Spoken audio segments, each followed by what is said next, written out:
जयपुर का एक मकान में लाखों के नोट और एंटी करप्शन ब्यूरो की कस्टडी में बैठे हुए दो शख्स। एक का नाम है नवल किशोर मीणा, दूसरा बाबूलाल। केमिकल की बोतल सामने है, मतलब रंगे हाथों गिरफ्तारी हुई। कहने को तो ये रूटीन रेड लगती है, लेकिन ऐसा है नहीं। नवल किशोर मीणा इन्फोर्समेंट डायरेक्टरेट यानी ईडी के अफसर हैं। वही ईडी जिसने कुछ दिन पहले राजस्थान के सीएम अशोक गहलोत के बेटे वैभव गहलोत को मनी लॉन्ड्रिंग के मामले में पूछताछ के लिए बुलाया था। राजस्थान कांग्रेस अध्यक्ष गोविंद सिंह डोटासरा के घर पर छापा मारा था और डोटासरा के बेटे को भी बुलाया। अब ईडी अफसर पर एक्शन के बाद कांग्रेस को हमले का मौका मिल गया। पीठ थपथपाने वाला काम किया है। एंटी करप्शन ब्यूरो में के काम में मुख्यमंत्री अशोक गहलोत जी ने कई बार कहा कि मैं इसका काम में इंटरफेयर नहीं करता।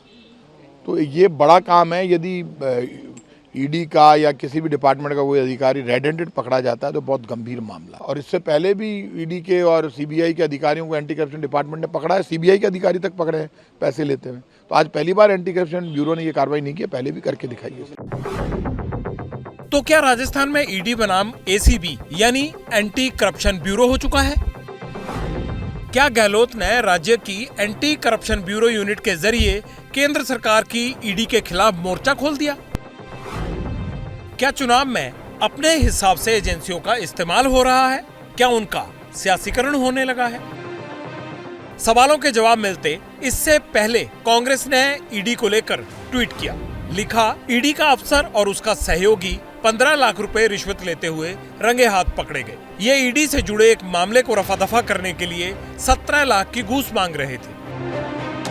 अब राजस्थान में ईडी पर एक्शन हुआ तो बीजेपी हरकत में आई। गहलोत सरकार पर हमला बोल दिया, इसे बदले की कार्रवाई बताया। अगर किसी ने गड़बड़ किया है, चाहे वो कोई भी हो, और उनके पास कानूनी सबूत है तो कार्रवाई करें। जो उसमें कोई कानून अपना काम करेगा, जांच एजेंसी अपना काम कर रही है। और लेकिन इससे ये जो भ्रष्टाचारी साबित हुए हैं, चाहे डोटासरा हो, चाहे गहलोत जी हो, चाहे और इनके जो कांग्रेस में अकंठ भ्रष्टाचार से डूबी है, इससे इनको सर्टिफिकेट तो नहीं मिल रहा है ना। एसीबी के पास जो कार्रवाई है उसको कार्रवाई करें, हम उसमें कोई दखल नहीं देना चाहते। यही एसीबी जिसका जिक्र आज आप कर रहे हैं, 25 दिन के बाद यही एसीबी उन सारे चोरों को पकड़ कर लाएगी जो राजस्थान में आज खुले घूम रहे हैं।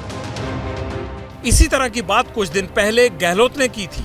ईडी की रेड पर सवाल उठाए थे। एक मुख्यमंत्री कहे जिसके चुनाव जीतने की हवा चल रही है वहां पर, वो कहे कुत्तों से ज्यादा घूम रही ईडी घर घर के अंदर, देश के अंदर। इससे बड़ा दुर्भाग्य क्या होगा, बता दीजिए आप।